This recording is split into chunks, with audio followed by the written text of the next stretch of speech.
இருக்கும் திரையுலக பெரியவர்களுக்கும் இங்கே வந்திருக்கும் பத்திரிகை ஊடக நண்பர்களுக்கு அனைவருக்கும் என்னுடைய பணிவான காலை வணக்கம். லாந்தர் எம் சினிமாஸ் ஷாஜி அவரோட விடியுமுறை காத்தல் அப்படிங்கிற ஒரு படத்துல நடித்தேன்.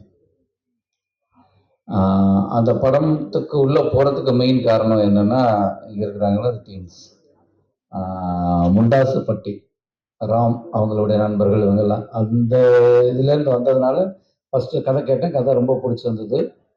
அப்போது அதை நடித்தோம். ஏன்னா என்னோட ரோல் ஒரு 10 நாள் தான். 10 நாள் ஆக்ட் பண்ணதில் என்ன நடந்ததே தெரியல. கடன்னு ஓடிச்சு. அப்போ திடீர்னு ஒரு நாள் டிஓபி சவுந்தர் அவர் எடுத்த ஷார்ட் ஒரு சீனை காட்டினார். ரொம்ப பியூட்டிஃபுல். அது ஆக்சுவலாக ஒரு சின்ன ஒருத்தருடைய க்ளோஸ்அப் வரணும். அதுக்கு அவர் தண்ணியிலேருந்து போய் அப்படி ஒரு ஷார்ட்டை அதை காட்டின விதம் ரொம்ப இன்ட்ரெஸ்டிங்காக இருந்தது. என்னங்க பயங்கரமாக இருக்குன்னா, அது விக்ராந்துக்கு வச்சிருந்த ஷார்ட்டு. ரொம்ப பிரமாதமாக இருக்கு, எனக்கு நல்லா இருக்குமா அப்படின்னா, இல்லை நல்லா இருக்கும் சார் அப்படின்னா. நான் அடுத்த நாள் ஒரு சீனை கட் பண்ணி காட்டினாங்க. ரொம்ப இன்ட்ரெஸ்டிங்காக இருக்குது. அந்த படம் எப்போ வரும்னு எனக்கு ஆவலாக இருந்தது. அது ஒரு 7 நாள் பேலன்ஸ் இருக்குது ஷூட்டு. அந்த படம் எப்போ கூப்பிடுவாங்கன்னு ஒரு இருந்திருக்க டயத்தில் தான் ஷாஜி வேற ஒரு படம் கமிட் ஆகி ஷூட் போகிறாரு அப்படின்னு.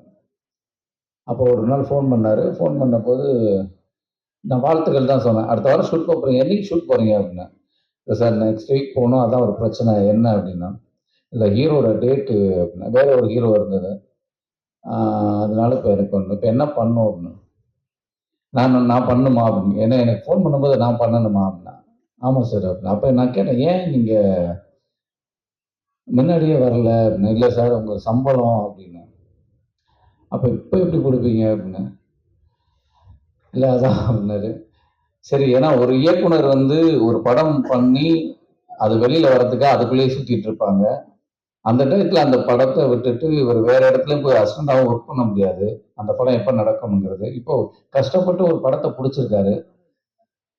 சரி, அதுக்கு நம்ம என்ன பண்ணலாம்? நமக்கு ஒரு நிலைமைகள்லாம் வந்த விஷயம் தான். சரி, நான் பரவாயில்ல, அதை விட்டுங்க, நீங்க என்ன சம்பளம் தரீங்களோ ஓகே நான் பண்றேன், ஓகேன்னு சொல்லிருங்க அப்படின்னா. அப்புறம் ப்ரொடியூசரை போய் பார்த்த உடனே ஜஸ்ட் ஓகே அப்படின்னா ஒரு அட்வான்ஸ் பண்ணாங்க. சின்ன சம்பளம் தான், ஓகேன்னு ஒத்துக்கிட்டேன். அதுக்கப்புறம் தான் கதையே கேட்டேன். அப்பா 4-5 ஷூட் போகிறீங்க, எனக்கு கதை என்னன்னு தெரியாது, கதையை சொல்லுங்க, அப்போ தான் அதுக்குள்ளே ஏதாவது ட்ராவல் ஆக முடியும் அப்படின்னு. அதெல்லாம் தான் சரிங்க, அப்படியே இருக்கிறது தான், அப்படியே வந்தால் போதும். நான் போலீஸ்லாம் ஐயோ போலீஸுங்கிற, நான் அதுக்கு ஒரு 3 மாதம் அப்படி டைம் கொடுத்தீங்கன்னா அப்படி வரலாம் அப்படின்னா. இல்லை சார், இது ரொம்ப நீங்கள் காமன் பீப்புள், காமன் மேன்லேருந்து இருக்கிற ஒரு போலீஸ் தான், நீங்கள் இப்படியே வந்தால் போதும். அப்படி தான் ஆரம்பித்தேன் ஷூட்டு. ரைட்டர் இப்படி இவங்களையெல்லாம் நீங்கள் இந்த படம் பார்த்துட்டா அவங்களுடைய திறமைகள்லாம் வெளியில் தெரிஞ்சிடும். இவங்க எல்லாருக்கும் என்னால் வாழ்த்துக்கள் சொல்ல முடியும். மெயினாக தேவா, நீங்கள் சொன்னீங்க இன்னைக்கு வரையும் ஃபாலோ பண்ணிட்டு இருக்கீங்கன்னு. கவலைப்படாதீங்க, இந்த படத்துலேருந்து சினிமாவே உங்களை ஃபாலோ பண்ணும். ரொம்ப சந்தோஷமா இருக்கு. ஏன்னா ஒரு நல்ல திரைப்படத்துல தான் உங்களை சந்திச்சிருக்கேன். இப்படி ஒரு படத்துல வந்திருக்கிறோம். ரொம்ப ரொம்ப சந்தோஷமா இருக்கு. இது ஏன் சொல்ல வரேன்னா, இவங்களுடைய திறமைகள் எல்லாமே வெளியில வந்துடும்.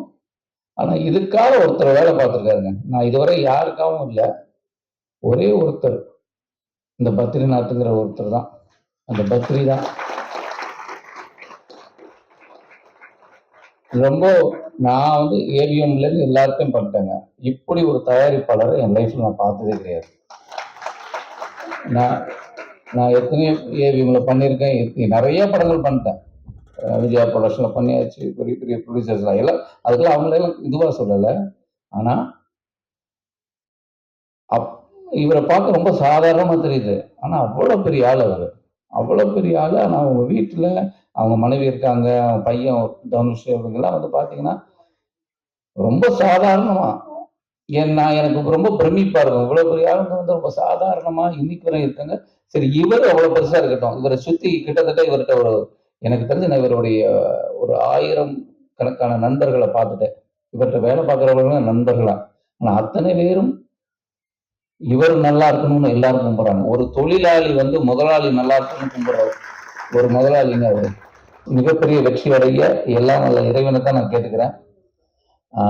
உங்களோட வாழ்த்துக்களோட என் உரையை முடிச்சுக்கிறேன். டைம் ஆயிடுச்சுன்றாங்க. நிறைய சொன்னா அப்புறம் இதுல இருக்கிற பங்கெடுக்க மெயினா வந்து எனக்கு பிடித்த இயக்குனர்கள்லாம் எங்க இருக்கீங்க? ரவி சார் ஆக்சுவலா அவர் சொன்னோம். ராமு, ரவி, அப்புறம் சங்கர் 3 பேர் தான் முண்டாசுப்பட்டி அந்த ஒரு ஷார்ட் ஃபிலிமை பார்த்து வர சொன்னா 3 பேரும் வந்திருந்தாங்க. ஆனா அந்த 3 பேருமே இன்னைக்கு ஒரு இயக்குனர்களா இருக்கிறாங்க. அதுவும் மிகப்பெரிய இயக்குனர்களா இருக்காங்க. அன்னைக்கு பார்த்தவங்க தான் அப்படியே தான் இருக்காங்க. நானும் அப்படியே தான் இருக்கேன். அந்த போட்டோ இப்பயும் பார்த்துட்டு இருக்கிறேன். 3 பேரும் எங்க வீட்டுல வச்சு ஒரு போட்டோ எடுத்தோம். 3 பேருக்குமே மாற்றம் இல்லை. ராம் மட்டும் தான் லைட்டா மாற்றம் இருக்கு. கொஞ்சம் முடியெல்லாம் நிறைய வளர்ந்துருக்கு. மற்றபடி அப்படியே தான் இருக்கிறோம். அடையாளம் இது எனக்கு கெரியரையும் தாண்டி எனக்கு நிறைய நல்ல மனுஷங்களை தந்திருக்கு இந்த படம். என் வாழ்க்கைக்கு ரொம்ப பெரிய நிறைய நல்ல மனுஷங்களை எல்லாம் தந்திருக்கு. அதுக்கு ரொம்ப பெரிய தேங்க்ஸ். ஃபர்ஸ்ட் தேங்க்ஸ் நான் வந்து நிக்கில் முருகன் சார் கிட்ட இருந்து ஸ்டார்ட் பண்ணணும்னு நினைக்கிறேன். அவர் இல்லைன்னா நான் இந்த மேடையில இல்லை. அவர் இன்ட்ரடியூஸ் பண்ணலன்னா எனக்கு இந்த லாந்தர் கிடைச்சிருக்காது. So thanks to Nikhil Murugan sir. I be always thankful and grateful to you sir. அவர் எல்லா இன்டர்வியூ கேரக்டர் கிடைக்குமா அப்படின்ற தயக்கத்துல இருந்தேன். சாஜி சாருக்கு இந்த கேரக்டருக்கு சூட் ஆவாங்களா அப்படின்ற தயக்கத்தை தாண்டி அந்த கேரக்டர்ல ஒரு நரேஷன்ல ஒரு ஒரு ப்ராப்ளம் போயிட்டு இருந்துச்சு. அதனால சாருக்கு தயக்கம் வந்தது. So thank you sir. Thank you for giving me Jaanu. Thank you so much sir. M Cinema Productions சொல்லும் போது எனக்கு ரொம்ப சந்தோஷமா இருக்கு. ஃபர்ஸ்ட் டைமா இந்த மாதிரி ஒரு ப்ரொடியூசர்ஸ் கிடைச்சிருக்கிறதுக்கு நான் ரொம்பவே கொடுத்து வச்சிருக்கணும். Vishnu sir, Badri sir and Ganesh sir ரொம்ப தேங்க்ஸ். இந்த மாதிரி ஒரு ப்ரொடியூசர்ஸ் நெக்ஸ்ட் யாருக்காவது கிடைக்குமான்னு எனக்கு தெரியல. எனக்கு கிடைச்சிருக்கு. ரொம்ப தேங்க்யூ சார். அண்ட் தென் ஞான சவுண்டர் சம்சான், நான் அப்படிதான் கூப்பிடுவேன் அவரை. எனக்கு ஃபர்ஸ்ட் எல்லாரும் கூடமே அவ்வளோவா பாண்டிங் இல்லை. ஃபர்ஸ்ட் நியூ டீம் அப்படின்ற மாதிரி தான் இருந்தது. டைரக்டர் சார் கூட வைப் கனெக்ட் ஆகிறதுக்கு முன்னாடி எனக்கு சம்சான் கூட நல்ல வைப் கனெக்ட் ஆயிடுச்சு. கியூட்டி பை ஒரு அந்த மாதிரி தான் இருக்கும். Set was so jolly. Samson இருந்தால் நல்ல டைம் போயிடும். டைரக்டர் சார் அப்படி ஒரு கண் சிமிட்டுற நேரத்துக்குள்ள ஃப்ரேமிங் பண்ணி லைட்டிங்லாம் பண்ணிடுவாரு. ஸோ அந்த அளவுக்கு அவங்களுக்குள்ளேயும் ஒரு நல்ல காம்போ பாண்டிங் இருக்கு. நிஜமாதான் சார், நிஜமாதான் கண் சிமிட்டுற நேரத்துக்குள்ள லைட்டிங் பண்ணுவார் இந்த டிஓபி. நெக்ஸ்ட் எல்லாரும் இந்த டிஓபிக்கு வாய்ப்பு கொடுங்க. Next assistant directors Karthi bro, Vinodhini, Ganesh bro, மிச்ச எல்லா அசிஸ்டன்ட் டைரக்டர்ஸுமே ரொம்ப தேங்க்ஸ். இதுக்கு எல்லாரும் சப்போர்ட் கண்டிப்பா கொடுப்பீங்கன்னு நம்புறேன். லாஸ்டா ஒன்று சொல்லணும்னு நினைக்கிறேன். என் ஃபேமிலி சரௌண்டிங்ஸ் எல்லாருமே நீ எப்படி வரப்போற, உனக்கு ஒரு பேக்ரவுண்டே கிடையாது, சினிமா பேக்ரவுண்டே உனக்கு இல்லை, நீ எல்லாம் எங்க இருந்து ஹீரோயின் ஆக போற அப்படின்னு சொல்லியிருந்தாங்க. அப்படி கேட்டவங்க இன்னைக்கு எப்போ படம் ரிலீஸ் ஆகுது, எனக்கு டிக்கெட் கிடைக்குமா அப்படின்ற மாதிரி கேக்குறாங்க. கண்டிப்பா டிக்கெட் கிடைக்கும். ஜூன் 21 படம் ரிலீஸ் ஆகுது. எல்லாரும் படம் பார்த்துட்டு எங்களுக்கு சப்போர்ட் கொடுங்க. தேங்க்யூ, வணக்கம். இந்த படத்தை முடிச்சிருக்கிறார் அப்படின்னு சொல்றாங்க. அது எப்படின்னு கேட்டீங்கன்னாக்க வந்து ஒரு தயாரிப்பாளர் எந்த அளவுக்கு ஒரு மகிழ்ச்சி அடைந்திருப்பாரோ அதே மகிழ்ச்சியை நானும் அடைகிறேன். ஏன்னா ஒரு படம் எடுக்கிறது எவ்வளவு கஷ்டம் அப்படிங்கிறது தெரியும். நான் பார்த்துருக்கேன் பல ப்ரொடியூசர்ஸ் என்னென்ன எவ்வளோ கஷ்டப்பட்டுக்கிட்டு இருக்கிறாங்க, கஷ்டப்பட்டு வந்து படம் எடுத்திருக்காங்க அப்படிங்கிறது எல்லாத்தையும் நம்ம பார்த்துருக்கோம். இந்த மாதிரி 23 நாள்ல படத்தை முடிச்சது மிகப்பெரிய பாராட்டுக்குரிய விஷயம். அதுவும் இவ்வளவு பிரமாதமாக இந்த ஷார்ட்ஸ் எல்லாத்தையும் அருமையாக எடுத்திருக்கக்கூடிய டைரக்டருக்கும் சரி, ஒளிப்பதிவாளர் திரு ஞான சவுந்தர் அவர்களுக்கும் சரி, அருமையாக எடிட் பண்ணியிருக்கக்கூடிய திரு பரத் அவர்களுக்கும் சரி, இந்த படத்தை அருமையாக தயாரித்திருக்கக்கூடிய ப்ரொடியூசர் திரு பத்ரிநாராயணன் அவர்கள், திரு விஷ்ணு அவர்கள், கோ ப்ரொடியூசர் கணேசன் அவர்கள், எல்லோருக்கும் இந்த எம் சினிமா ப்ரொடக்ஷன்ஸ் லாந்தர் அப்படிங்கிறது ஒரு மிகப்பெரிய வெற்றி படமாக அமைய வேண்டும். பார்த்துட்டு இந்த லைன் நல்லா இருக்கே, இந்த லைன் நல்லா இருக்கே, இந்த இடத்த சூப்பராக பண்ணியிருக்கேன் அப்படின்னு சொல்லிட்டு இருந்தாரு. ஓகேண்ணா ஓகேண்ணா. ஏன்னா ஒரு ஆர்டிஸ்ட்டுக்கு என்ன ஒரு முக்கியமான விஷயம்னா அப்ரிசியேஷன். நீ இது நல்லா பண்ணிக்க சொல்லும்போது அதுதான் அவனுக்கு ஒரு எரிபொருள் மாதிரி. இன்னும் கொஞ்சம் தூரம் போகணும். ஒரு நாள் ரொம்ப மோட்டிவேஷனே இல்லாமல் ஏன்னா மியூசிக் பண்ணோம், பண்ணிக்கிட்டே இருக்கிறோம், பாட்டா இருக்குது, ஒண்ணு வெளியிலயே வருது இல்லையா அப்படின்னு ஒரே ஒரு ரொம்ப ஃபீலிங்கா இருந்துட்டு இருந்தோம். அப்புறம் அண்ணன் சொன்ன ஒரு சில விஷயங்கள் வந்து எங்களுக்கு ரொம்ப இம்பாக்ட் இருந்துச்சு. இன்னொரு விஷயம் பார்த்தீங்கன்னா, நம்ம இப்பலாம் யூடியூப்ல பார்த்துட்டு லைக் மியூசிக் நல்லா இருக்கு அப்படின்னு சொல்லுவோம். ஆனா ஒரு படைப்பாளி, ஒரு டைரக்டருக்கு என்னன்னா, அவருடைய கதையில அவருக்கு பிடிச்ச மாதிரி ஒரு ஒரு மியூசிக் பண்ணி எடுத்துட்டு வரும்போது, அதோடைய நம்ம கதைக்கு ஒரு மியூசிக் பண்ணியிருக்கான் அப்படின்னு ஒரு உணர்வு இருக்கு பார்த்தீங்களா? அது எப்பவுமே ரொம்ப டிஃபரெண்ட்டா இருக்கும். அது மாதிரி அண்ணன்ட்ட சொன்னேன், "அண்ணா ஒரு சீன் சொல்லுங்க. அவங்களுக்கு மியூசிக் பண்ணி எடுத்துட்டு வரோம்." அப்படின்னு சொன்னப்ப, அந்த டைம்ல அண்ணன் ஒரு கதை சொன்னாரு. அப்படியே நம்ம அண்ணன போய் செம்மையா இம்ப்ரெஸ் பண்றோம்ன்னு சொல்லிட்டு எல்லா வீட்டுக்கு போறோம். உட்காந்து அண்ணா இது எப்படி பண்ணலாம்? அப்படி பண்ணலாம்ன்னு சொல்லிட்டு ஒரு சீன்லாம் ரெடி பண்ணி மியூசிக் எடுத்துட்டு வந்து அண்ணன்ட்ட காமிப்போம். அண்ணன் அடுத்த நாள் போய் பார்த்துட்டு அப்படி கொஞ்ச நேரம் பார்த்துட்டு இருப்பாரு. இந்த இடத்துல எஃபெக்ட்டா இருக்கு. இது நல்லா இருக்கு அப்படின்னு சொல்லிட்டே இருந்தாரு. இப்படிதான் சார்லி அண்ணனுடைய ஃபர்ஸ்ட் ஜேர்னியே ஆரம்பிச்சது. 6 வருஷம். இதுதான் 6 வருஷத்துக்கு முன்னாடி நடந்தது. 6 வருஷமா அண்ணனுடைய போராட்டத்தோட நாங்களும் எங்க போராட்டத்தையும் அப்படியே பேரலா ரன் பண்ணிக்கிட்டே இருந்தோம். ஸோ கடைசியா என்னாச்சுன்னா, ஒரு நாள் கால் வருது. அண்ணன் சொல்றாரு, "ஆஃபீஸ் போட்டோம்டா வந்துரு ஸ்ட்ரெயிட்டா. நம்ம ஒரு டிஸ்கஷன் இருக்கு" அப்படின்னு சொன்னாரு. தேவா நான் என்ன பண்ணா, "எட்றா வண்டி" அப்படின்னு சொல்லிட்டு டப்புன்னு தேவா எடுத்துக்கிட்டு கடகடன்னு ஆஃபீஸ் முன்னாடி போயிட்டு நிக்கிறோம். அண்ணா வந்து, "இங்க வாங்க" அப்படின்னு சொல்லிட்டு ஒரு சின்ன கதையிலே ஒரு சின்ன சாராம்சம் மட்டும் சொல்றாரு. சொல்லிட்டு, "எனக்கு பிடிக்கிற மாதிரி செம்மையா ஒரு சாங் எடுத்துட்டு வரணும்" அப்படின்னு சொன்னாரு. நாங்க 2 பேரும் தேவா மூஞ்சிய பார்த்துக்கிட்டோம். பிடிக்கிற மாதிரியா, என்ன பண்றது அப்படின்னு சொல்லிட்டு, வழக்கம் போல நம்ம வேலைய ஆரம்பிப்போம்னு சொல்லிட்டு ஸ்டூடியோக்குள்ள போய் உட்கார்றோம். அப்படியே சாங் எல்லாம் கம்போஸ் பண்ணி எல்லாம் ரெடி பண்ணி எடுத்துட்டு வந்துட்டு, அண்ணனை மீட் பண்றோம்.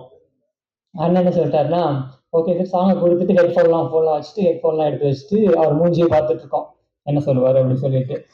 நானும் எங்க மூஞ்சியும் பார்த்துக்கிறோம், அவரையும் பார்த்துக்கிறோம். அவர் சாங் ஃபுல்லா கேட்டுட்டு இருக்காரு. என்ன சாங்ன்னு பார்த்தீங்கன்னா, காலம் கொடியது. இந்த சாங் வந்து படம் முடிஞ்சு படத்துக்கு பின்னாடி ரிலீஸ் ஆக போகுது. அதான் ஃபர்ஸ்ட் சாங் நாங்க ஒர்க் பண்ணது. அந்த சாங் ஃபுல்லா ஹெட்ஃபோன் கேட்டுட்டு இருக்காரு. நான் அவர் மூஞ்சியே பார்த்துட்டு இருக்கோம். செகண்ட் டைம் கேட்குறாரு, திருப்பி பார்க்குறோம். நான் பிளான் பண்ணிட்டேன். சரி ஓகே ஒர்க் அவுட் ஆகல. ஹெல்மெட் எடு, கீ எடு, செருப்பு எங்க வச்சிருக்கேன் பாரு, அப்படியே கிளம்பி ஓடிடலாம் அப்படின்னு சொல்லிட்டு சத்தம் இல்லாம நாங்க 2 பேரும் கம்யூனிகேட் பண்ணிட்டே இருக்கோம். டப்புன்னு பார்த்துட்டு அப்படியே மூஞ்சில ஒரு பிரைட்டா ஒரு ஸ்மைல் வந்துச்சு. ஆஹா ஓகே. நமக்கு இந்த படத்துல ஒரு அட்லீஸ்ட் ஒரு வாய்ப்பு இருக்கு அப்படின்னு சொல்லிட்டு சொல்லிட்டு அவர் என்ன பண்ணிட்டாருன்னா சாங் ஓகே பண்ணிட்டாரு. நல்ல உள்ளங்களுக்கும் பத்திரிகையாளர் மற்றும் போட்டோகிராஃபர் அனைவருக்கும் என்னோட காலை வணக்கம். மேடையில் இருந்திருக்கும் இயக்குனர் மற்றும் நம்ம நண்பன் கனல் கண்ணன், இப்போ பேசிட்டு போன பூச்சி முருகன் சார், MS பாஸ்கர் மற்றும் எல்லாருக்கும் என்னோட பசுபதி ராய் சார், மிச்சம் இந்த படத்தோட தயாரிப்பாளர். அப்புறம் நான் இங்கே வந்தது வந்து நம்ம நண்பன் என்னோட பிரதர் மாதிரி வித்தியார்த்திக்காக தான் வந்தேன். அவர் நம்பி நம்ம ஒரு படம் பார்க்கலாம். இப்போ ஏதாவது ஒரு படம் பார்க்கணும், டைம் பாஸ் ஆகணும் அப்படின்னா படம் தேட்டரில் இல்லைன்னா ஓடிடியில் பார்க்குறோம் அப்படின்னா வித்தியார்த்தி படம் நம்பி போய் படம் பார்க்கலாம். அந்தளவு ஒரு கதை நாலேஜ் உள்ள ஒரு நடிகர்.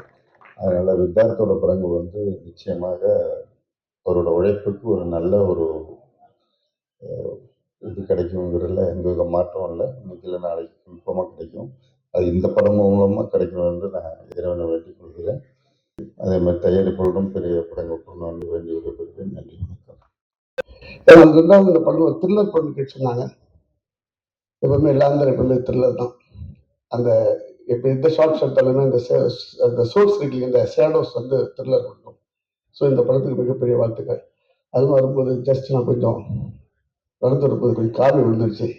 அதை எடுத்து கொடுத்த சகோதரர் வித்யாதனுக்கு ரொம்ப நன்றி. காவியை காப்பாற்றிய அவங்க சமீப காலங்களில் வந்து திரைப்படங்களில் வந்து ஒருத்தருக்கு தாக்கி பேசுவதற்காக உண்மையிலே பேசும்போது பேசுவாங்க. என் நண்பன் வந்து தேனப்பன், அவர் வந்து சாதாரண தேனப்பன் இல்லை. ஸோ ஏன்னா அவர் வித்தியாசம் ஏற்கனவே படம் படைக்கும், மற்றபடி இந்த படத்தில் இந்த ஃபைட் மாஸ்டர் எல்லாருமே நல்ல படம் தான் எனக்கு கேள்விப்பட்டிருக்கேன். ஸோ மிகப்பெரிய இந்த படம் மிகப்பெரிய வெற்றி அடைய வேண்டும். வாழ்த்துக்கள். மீண்டும் ஒரு நன்றி சொல்கிறேன் வித்தியாசாவுக்கு. மீண்டும் இந்தியாவுக்கு திருப்பி கொடுத்த காட்சிக்கு நன்றி நன்றி நன்றி.